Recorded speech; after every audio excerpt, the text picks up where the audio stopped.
আমাকে এখন তেল ভরতে হবে, পাম্পে ঢুকবো। আগেও একটা পাম্পে ঢুকেছিলাম, তো ওই পাম্পে তোমার ডিস্টেন্সই হচ্ছে 73, তো আমি তাই তেলটা নিলাম না। ডিস্টেন্সই মোটামুটি 80 থেকে হলে মোটামুটি খুব ভালো হয়।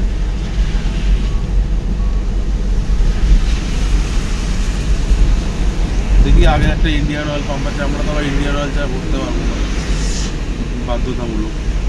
কার্ড, ইন্ডিয়ান অয়েল কার্ড আছে।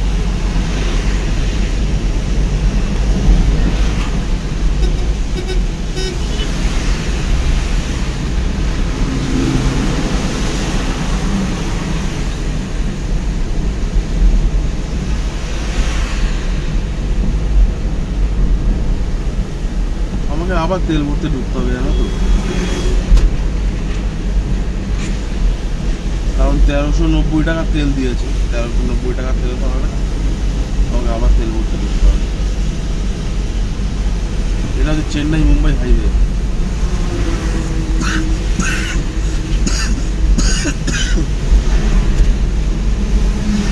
রোডের নাম এটা, জায়গা চেন্নাইও নয়, মুম্বাইও নয়।